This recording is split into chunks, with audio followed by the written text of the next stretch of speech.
Warren, how are you? I'm great. How are y'all doing? Doing well.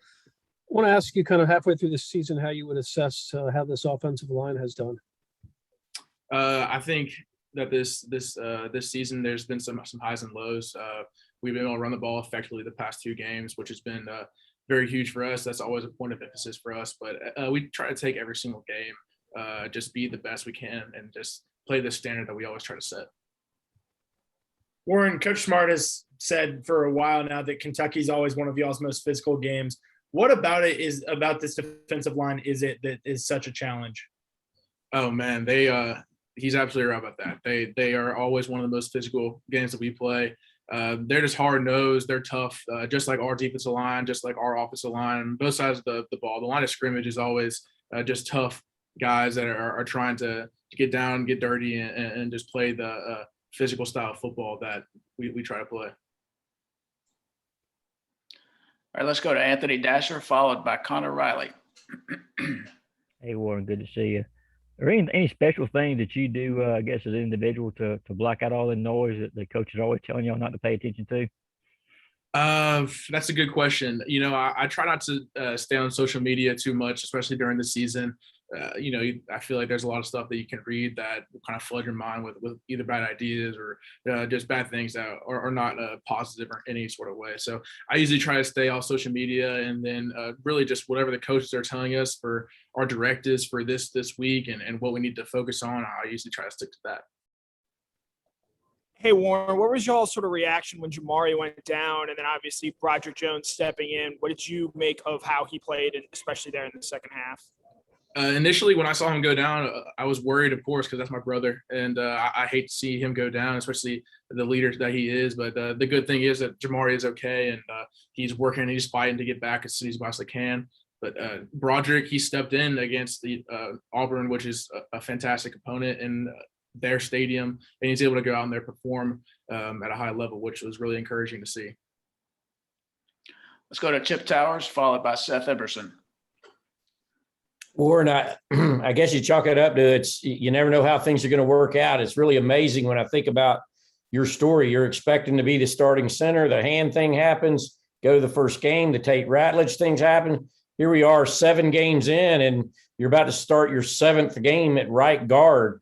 Just tell me about how that sudden transition has gone to this point, and then how much of a advocate and partner have you become with Cedric, who's moved into that spot since then and apparently done pretty well at it.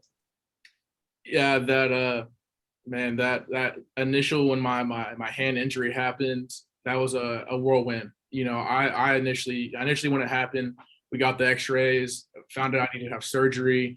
I thought I was gonna be out for an extended amount of time. And I thought, man, like my season might be over. I don't know what's going on. So mentally it was very tough for me, but I had my brothers on the team, family members and loved ones just encouraging me and telling me to keep fighting. And then with our with our medical staff here, they do such a fantastic job. So they're able to get me back. But I was going into Clemson really not expecting to play very much because I had just gotten cleared that week.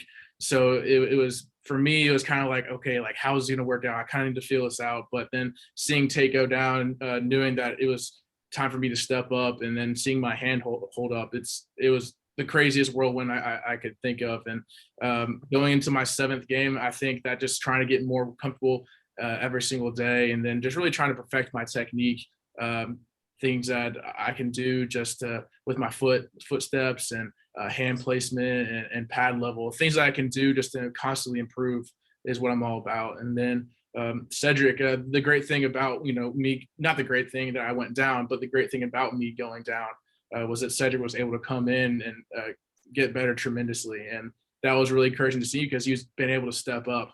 So I'm really proud of him for how he's handled the situation as well. And I think that me being in there with Seb, we're able to kind of bounce ideas off each other, where a certain mic point should be or protection should be at. So having us in there, I can check him if I think he might not be making the right call, and he can do the same thing for me if he doesn't agree with me. So I think it's a good combo. Thank you. Warren, I'm asking this kind of facetiously. how did your all's lives change after ascending to number one? Does food taste better? Do you guys get comped at restaurants? Do you hear from people you haven't heard from in years, or did nothing change? I think for me personally, nothing really changed. I mean, obviously, seeing that number one is great, and it's something that we all strive to be. But then again, this is the seventh game of the season. It's not the national championship. We're not the end of the season yet. So what we got to do is we got to keep taking every single day, every single week, and just continue on progression. You know, we have to take time and keep getting better. That's the most important part. So I don't think anything in specific for me has changed, except the fact that I just want to continue to work hard and continue to focus on Kentucky. Let's go to Jake Rowe, followed by Tyler Griffith.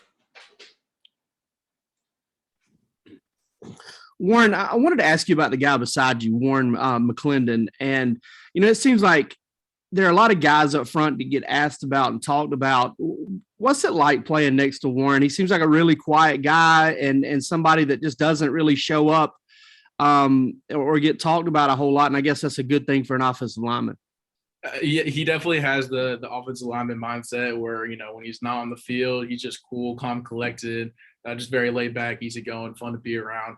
But on the field, and especially during the games, Warren gets into it. You know, he likes to get after it. His whole emotions change. You know, he turns into a different person. So that's always fun, especially during the games, because Warren always comes alive, which is really cool to play next to, because the way that he brings energy also gives me energy. Hey, can you talk for a second about who some of the leaders are on the offensive side of the ball? And do you consider yourself a vocal leader? I try to consider myself to be a leader. I definitely am someone who tries to lead by example, always trying to give as much effort as I possibly can, always try to do the little things right. If things need to be said, then I definitely want to step up and say things to correct them. But the great thing about this team in general and the offense in general is we have a lot of people that are willing to do that. Of course, we have Jamari, we have Stetson, JT, we have, you know, even Ladd, we have, you know, Broderick at times, and we have Cedric at times. We have a lot of guys that are willing to step up and vocally correct and vocally be able to speak out about things that they think need to be fixed. Got time for one more question, and we'll go to Ryan Curley. Hey Warren, when you're guarding guys like Jordan Davis and Jalen Carter, Devontae White in practice, does that, you know, playing guys of that caliber, does that give you confidence to go in against other teams? You know, what do you kind of think about that? Absolutely. Every single day, you know, I consider them one of the best in the SEC in the nation. So the fact that I get to go against some of the best defensive line that I could possibly go against is amazing, and it gives me confidence. But you know, the great thing about Kentucky is they also have a great defensive line. So it's just another challenge for me this weekend with the defensive line of Kentucky, and having Jordan and JD and Devontae to get me ready for that. It's been really great.